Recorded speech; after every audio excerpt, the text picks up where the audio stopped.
le masque ne sera plus obligatoire dans les transports en commun à partir de ce lundi, donc le lundi 16 mai. C'est ce qu'a annoncé le ministre de la Santé, Olivier Véran. Alors ça concerne précisément le métro, le bus, le tram, le RER, mais aussi le train et l'avion. Donc en fait ça concerne tous les transports en France. C'était l'une des dernières restrictions d'ailleurs liées à la pandémie qui était encore en vigueur en France aujourd'hui.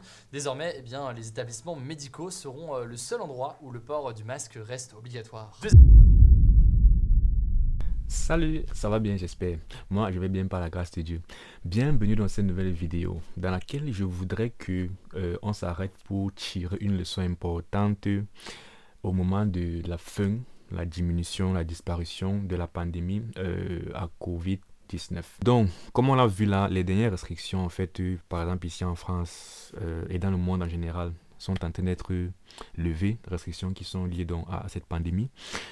Et donc, je voudrais néanmoins que, parce que durant la pandémie, dans les débuts et même durant la pandémie, beaucoup de choses ont été dites. Beaucoup d'affirmations ont été dites comme ça. Et maintenant que les choses sont un peu plus claires et qu'on voit mieux et que les faits sont là, je voudrais en fait qu'on ne passe pas dessus comme ça. Mais qu'on s'arrête et qu'on évalue ce qui a été dit et qu'on rectifie le tir, qu'on apprenne en fait des leçons. Dans le monde religieux, par exemple, des gens ont fait des affirmations par rapport au fait que le Covid, le vaccin, le masque par exemple, était par exemple la marque de la bête. Les gens ont mené certains combats. Bon, voilà. Mais le truc, c'est que maintenant que tout est un peu plus clair, donc, mon souci, c'est que je vois de plus en plus cette tendance dans la vie, voilà, dans le monde. Les gens ne cherchent plus tellement la vérité. Les gens sont de plus en plus concernés par le fait d'avoir raison, par le fait d'exprimer simplement leur ressenti, que de connaître la vérité en fait. Ça veut dire que quoi? Si par exemple tu es un chrétien et tu avais dit, je pense que le Covid, je pense que le vaccin, c'est la marque de la bête. Tu as fait une affirmation, d'accord. Au début, c'était un peu flou, on pouvait dire qu'on tergiverse. Déjà que moi, je pense que ce n'était pas vrai. Et bibliquement parlant, ce n'était pas vrai non plus. Mais c'est pas ça le pire. Laissons la raison pour laquelle tu t'es trompé. Supposons que tu te sois simplement trompé. Tu as mal interprété les choses, voilà ce que tu as pensé. Mon souci est que maintenant qu'il est manifeste que ce n'est pas le cas, malheureusement, ces gens ne vont pas dire j'avais tort. Je me répands de ce que j'ai eu à dire. Du coup, ils ne vont pas se dire pourquoi ai-je eu tort, j'ai mal lu la Bible, j'ai mal compris, il faut que je rectifie ça. Et c'est ça qui me dérange. Donc pour moi, le pire en fait dans la vie n'est pas de se tromper. Donc pour moi, le pire, c'est quand tu ne peux pas en fait reconnaître quand tu t'es trompé. Parce que ce que ça va faire, c'est que tu ne vas pas changer l'habitude que tu as eue, ce qui t'a fait te tromper. Et prochainement, tu vas encore faire la même erreur. Donc pour moi, en fait, je le dis toujours, la parole de Dieu, c'est un truc qui est important. Et je mets tout l'accent sur, si tu te dis chrétien, quelqu'un qui est dans le monde, en fait, qui ne lit pas la Bible, c'est même normal. Voilà. Mais quand je dis chrétien et que tu ne donnes pas l'importance à la Bible, pour moi, ça me dérange vraiment. Et moi, j'essaie tout d'encourager les chrétiens à dire quoi? Lis ta Bible, lis ta Bible. Et quand je la lis-la bien. Donc, si donc, et je sais que c'est le cas pour beaucoup dans la plupart des chrétiens qui ont eu des mauvaises interprétations du Covid sur le plan biblique et spirituel. C'est parce que tu ne lis pas assez ta Bible, c'est parce que tu suis beaucoup plus ce que ton pasteur dit que ce qui est écrit dans la Bible. Conséquent, tu t'es laissé en fait emporter dans l'erreur. Donc, pour moi, le truc, c'est de se dire, apprendre de l'erreur que tu as eue, apprendre cette erreur, et ça doit te pousser à davantage t'accrocher à la Bible qu'aux hommes. En fait, pour moi, c'est la meilleure chose en fait qu'on peut retenir de cette crise, de tout ça sur le plan spirituel, dans le sens de la compréhension en fait de la volonté de Dieu, de la vérité. Voilà.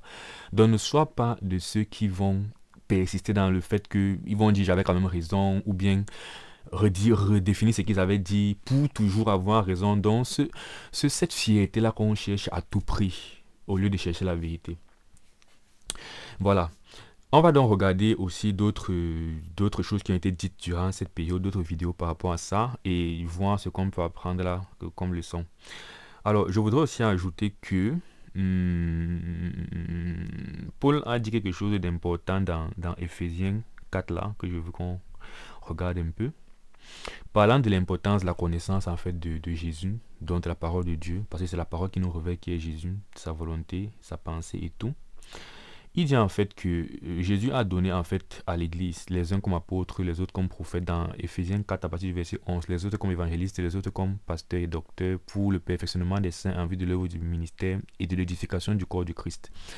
Donc l'édification, la croissance, l'affaiblissement de la connaissance, c'est très important. Alors déjà pour que nous soyons parvenus à l'unité de la foi et la connaissance du Fils de Dieu, à l'état d'homme fait, voilà déjà à la mesure de la statue parfaite de Christ. Mais quel est le danger si on ne fait pas ça? Afin que nous ne soyons plus des enfants flottants et emportés à tout vent de doctrine par la tromperie des hommes, par leur ruse dans les moyens de séduction. Et comme il est en train de dire, le danger quand tu ne t'affermis pas dans la connaissance de la parole, quand tu ne cherches pas la parole, tu ne la lis pas, tu ne la médites pas personnellement, c'est que tu restes un enfant qui est très influençable par la tromperie des hommes, par ce que les hommes disent. Et donc, comme il y a tellement beaucoup de faux prophètes maintenant, beaucoup de faux pasteurs qui enseignent, ou même des pasteurs qui ne sont pas forcément des faux pasteurs, mais qui sont des êtres humains, donc qui font des erreurs, donc qui vont parfois dire des choses qui ne sont pas vraies. Mais ils ont le charisme. Du coup, voilà, les fidèles vont suivre aveuglément ce qu'ils disent. Je sais que c'est le cas pour beaucoup de personnes, donc c'est pour ça que voilà, je rappelle ce que Paul a dit. Il faut connaître la parole, grandir, pour ne plus être des enfants flottants et emportés par tout vent de doctrine, par la tromperie des hommes. Maintenant, avant de passer dans ces petites vidéos qu'on va regarder, il y a aussi une anecdote là. J'ai eu une connaissance quand j'étais encore au Cameroun, avec qui je cause une fois, et la personne me dit, moi je ne porterai, bien au début de la pandémie, nous sommes en 2020, elle me dit, je ne porterai le masque pour rien au monde. Je dis pourquoi? Elle dit, c'est la marque de la bête. Un chrétien qui porte le masque en fait n'est pas un chrétien sérieux, c'est un chrétien en fait qui adore qui s'est donné en fait au système, quoi, qui a accepté l'antéchrist. Voilà, c'est un peu ce que la personne me disait. Et j'essaie de la convaincre que non, c'est pas biblique de penser comme ça, c'est pas ce que la Bible dit et tout et tout. La personne elle est convaincue. Alors comme j'étais en train de dire, déjà bibliquement parlant, c'est pas vrai. Regardons déjà quelques éléments rapidement comme ça là, parce qu'il faut voir la similitude. Est-ce que le masque remplit les caractéristiques, la définition de la marque de la bête selon la Bible? C'est aussi simple que ça. Voilà tout ce qu'il faut faire. Il ne faut pas se laisser emporter par les émotions. Ton pasteur a prêché ça faussement, que être anti-système, anti-gouvernement, c'est ça, être un vrai chrétien, s'opposant à tout, mettre même spiritualisme la marque le masque et la pandémie, tout ça. Et puis tu le suis simplement. Non, faut pas. Tu lis ta Bible, tu écoutes ce qu'elle dit. Et puis tu compares ça à ce qui se passe autour de toi. On dit concernant donc la marque de la bête, on dit ici dans Apocalypse 13 à partir du verset 15 qu'il lui fut donné, on parle ici là du prophète, celui qui va venir en fait amener les gens à adorer l'antéchrist. On dit il lui fut donné d'animer l'image de la bête. La bête qui est donc l'antéchrist, la bête c'est une personne déjà pour commencer. L'image de la bête, afin que l'image de la bête parlait et qu'elle fit que tous ceux qui n'adoraient pas l'image de la bête fussent tués. Donc il y a une nécessité d'adorer l'image de la bête à la fin des temps. Et si tu ne le fais pas, tu seras tué. Mais quand tu le fais, qu'est-ce qui se passe? Tu reçois donc la marque. On va voir ça plus tard. Elle fit que tous, petits et grands, riches et pauvres, libres et esclaves, reçussent une marque sur leur main droite ou sur leur front. Est-ce que le masque se porte sur le front? Non. Sur la main droite? Non. C'est juste la sagesse que celui qui a de l'intelligence calcule le nombre de la bête. C'est un nombre d'hommes et son nombre c'est 666. Est-ce que le masque c'est un nombre? Les deux n'ont vraiment rien à voir. Mais la personne avait spiritualisé ça en mode non, ce n'est pas forcément littéralement un nombre qui est littéralement sur la main ou sur le front. Elle a un peu essayé de dire que voilà, c'est plus le fait de se soumettre à un système. Toujours est-il que le principe demeure justement cette notion de soumission volontaire à une personne en réalité, n'est-ce pas? Il faut adorer la bête pour recevoir la marque. Porter un masque vraiment, ça n'a rien à voir. Jusqu'ici, c'est des choses que moi je pense que bibliquement c'est tellement clair. Mais parce que les gens étaient dans une sorte de frénésie, c'était le Covid, ils n'ont pas pris le temps de lire ce passage d'abord. On va dire, sans l'influence des circonstances environnantes qui étaient là. Parce que parfois, quand tu lis un passage biblique et que ce n'est pas lié à ce que tu vis, n'est-ce pas, tu le prends de manière plus objective. Et c'est pour ça que c'est important de lire la Bible en fait et de la connaître généralement d'abord. Parce que quand tu es dans des circonstances, tu vas souvent te retrouver en train de redéfinir ce que la Bible dit. Tu vas souvent insérer ton expérience et la réalité dans la Bible pour changer le sens de ce que le message de la Bible voulait passer. Donc voilà. La Bible pouvait faire comprendre qu'en fait, il n'y a pas de rapport entre le masque et la marque de la bête. Mais bon, l'autre chose ici, c'est un peu plus clair ici dans Apocalypse 14. Lorsqu'on dit, et un troisième ange les suivit en disant d'une voix forte, si quelqu'un adore la bête et son image, et il reçoit une marque sur son front ou sur sa main, il boira lui aussi du vin de la fureur de Dieu, etc., etc. Donc, une fois de plus, on parle de cette notion de il faut adorer. La condition pour recevoir la marque, c'est d'adorer la bête. Et on la reçoit spécifiquement, soit sur le front, soit sur la main. Donc c'est assez spécifique et assez clair. Ça, c'est la première chose. La seconde chose même qu'il fallait savoir, c'est que la marque de la bête s'inscrit dans un événement chronologique. Il y a des choses en fait que la Bible nous a montré clairement pour nous faire savoir quand la bête sera là, ce qu'on doit attendre ou pas. Et vraiment, nous ne sommes pas encore là du tout. On dit par exemple, d'après ces 13, que il lui fut donné, la bête dont parle de l'antéchrist, il lui fut donné une bouche qui proférait des paroles arrogantes et des blasphèmes, et il lui fut donné le pouvoir d'agir pendant 42 mois. Et quand on parle des blasphèmes ici là, on dit verset 6, elle ouvrit sa bouche pour proférer des blasphèmes contre Dieu, pour blasphémer contre son nom et son tabernacle. Si on va dans 2 Thessaloniciens, on va voir en effet que Paul parle du fait qu'il faut d'abord que le fils de la perdition paraisse, qui est dans l'antéchrist, et qui s'assied dans le temple et qui profère des blasphèmes en s'appelant lui-même Dieu. Des choses qu'on n'a pas encore vues. Bref, c'est pas un enseignement complet sur Apocalypse ici, mais il veut seulement dire que la connaissance de la parole de Dieu aurait fait en fait qu'on comprenne le rapport entre ce qui s'est passé et l'aspect spirituel. Et voilà qu'on ne se retrouve pas en train de dire des choses qui n'ont rien à voir. Comme quoi le masque c'est la marque de la bête. Mais comme mon souci c'est que les gens aujourd'hui ne vont pas forcément qui ont ouvertement tort. Parce que nous voici aujourd'hui, le masque déjà est passé, n'est-ce pas? On n'en parle même plus vraiment. Et puis, c'est devenu le vaccin plus tard. Et puis maintenant, on ne parle même plus de ça. Ça ne s'est pas élargi au monde entier. Nous sommes là, il n'y a pas de système mondial où tout le monde doit avoir ça, sinon il ne peut pas acheter et vendre. Bref, c'est clair que ce n'était pas la marque de la bête. Mais je veux donc regarder davantage. En fait, je veux qu'on regarde quelques vidéos ensemble. On va aux States. Donc là, bon, c'est une édition du journal CNN où on parle un peu de ce qui s'est passé au milieu des évangéliques. C'est comme ça qu'ils appellent, on va dire, les chrétiens non... Bon, c'est comme ça qu'ils appellent une part, certains chrétiens là-bas, au States, les évangéliques. Donc en fait, qu'est-ce qui a été dit durant cette période et comment est-ce que le monde a regardé ça?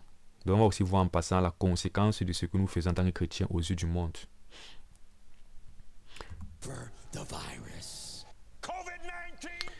COVID-19.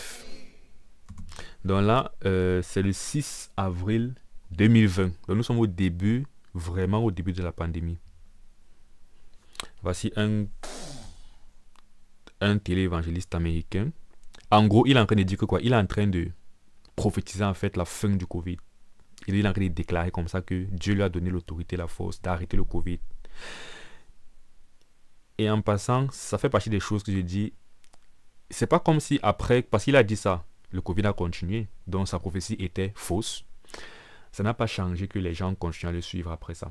Ça n'a pas changé qu'il a toujours ses followers, etc., etc. Et c'est là qu'il est en train de dire que tu peux avoir ton pasteur qui dit même ce qui est déjà non biblique. Supposons que tu n'as pas assez de discernement pour comprendre qu'il a tort. Ok, ça peut arriver. Mais même quand les évidences après montrent qu'il avait tort, rétrospectivement, n'est-ce pas? Tu devrais donc te dire, ah, c'est un faux prophète, donc j'agis en conséquence. Je le vois comme un faux prophète, je quitte son église, je ne sais pas trop quoi. Tu devrais dire, ou alors j'étais d'accord avec lui, mais j'ai eu tort d'être d'accord avec lui, j'ai mal interprété. Tu devrais en fait agir en conséquence. En fait, c'est ce qu'il veut dire dans cette vidéo, c'est que on ne peut pas juste vivre, faire des erreurs et ne pas en fait, a posteriori, agir en conséquence du fait qu'on a fait une erreur. On ne peut pas juste continuer à vivre comme ça. Voilà, comme si de rien n'était, alors qu'il y a une erreur flagrante et claire qui a été faite. C'est un peu ça mon truc. Et donc de nos jours, ce n'est pas comme ça que les gens vivent. Les gens vont ignorer en fait ce qui a été fait, ce qui a été dit par le passé et avancer. Et une fois de plus, même si c'est pas les chrétiens, ça c'est le bon sens. Les gens dans le monde, certains dans ma famille disaient par exemple que le vaccin qu'on ingère, là, c'est ce qu'on injecte, ce sont des substances, voici, les gens vont mourir, les trucs comme ça là. Maintenant que ce n'est pas arrivé, qu'on a vu que c'est pas le cas, tu devrais te dire, j'avais tort. Mais si tu viens revoir ces personnes, déjà ils ne vont pas personnellement se remettre en question, même y repenser même, pour commencer. Et si tu les interpelles, que par rapport à ce que tu avais dit là, est-ce que tu es désolé, est-ce que tu regrettes ce que tu as dit, est-ce que voilà, tu avais tort, ils ne vont pas accepter qu'ils ont eu tort. Et c'est ça qui me...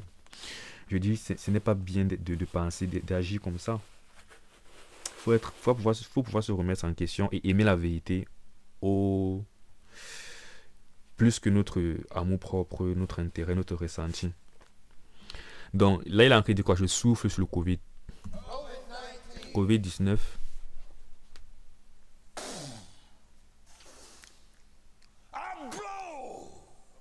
Je souffle le vent de Dieu sur toi.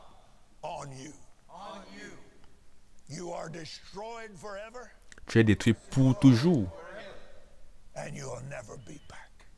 Tu ne vas plus jamais revenir. En 2020. Sûrement en 2022, c'est toujours là. Mais donc c'était un pasteur du Texas, d'une méga église là-bas, Kenneth. US death toll had just hit 10,000 because of the coronavirus. More than a year later, nearly 570,000. Dans l'époque là, on était à combien de milliers de cas. C'était en 2020. Le journal, si cette édition était en 2021. Et elle dit en 2021 où elle est en train de parler, et il y a toujours les pics de cas et d'infections et de morts. Les millions d'infectés. Et même comme les infections montent, même quand les infections et les morts montent, le gars, le monsieur, le faux prophète là, il a encore quand même dit que les chrétiens avaient une immunité contre le virus. Parce que le président Trump, parce que Donald Trump à l'époque là avait été guéri. Bref, ils vont un peu entrer dans les choses politiques, mais en tout cas, toute l'édition, ce sont des choses comme ça qu'elle soulève, des choses qui étaient dites qui n'avaient pas de sens. Maintenant, je veux qu'on regarde un peu à la conséquence sur comment est-ce que le nom de Dieu, du coup, est vu par rapport à ça. En fait, l'impact que le fait de faire des choses, d'être chrétien et de dire haut et fort des choses qui sont fausses, l'impact que ça a sur le monde par rapport à Dieu. Un expert a dit à CNN que le sentiment anti-vaccin au milieu des évangéliques, dont des chrétiens, était nourri par un mélange de désinformation,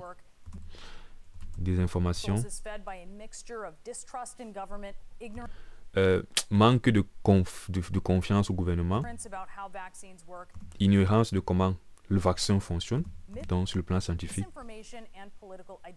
désinformation, identité politique dont certains avaient des opinions par rapport à leurs préférences politiques. Sur les médias sociaux, une théorie conspirationnelle, comment on dit ça? Complotiste. Voilà. Qui était proéminente, c'était que le vaccin, c'est ce que les chrétiens appellent la marque de la bête. Une référence du livre d'Apocalypse où une bête blasphème Dieu. Quoi? Une bête va blasphémer Dieu et va en fait tromper tous les habitants de la terre.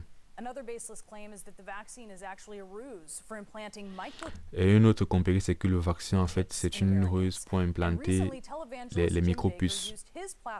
Bon, et puis elle va continuer là. Mais je vais juste te parler en fait de ça, la notion de la marque de la bête, parce que ça c'est CNN, c'est pas un truc qui est religieux, spirituel et tout. Donc ça, c'est vraiment comment est-ce que le monde voit ça.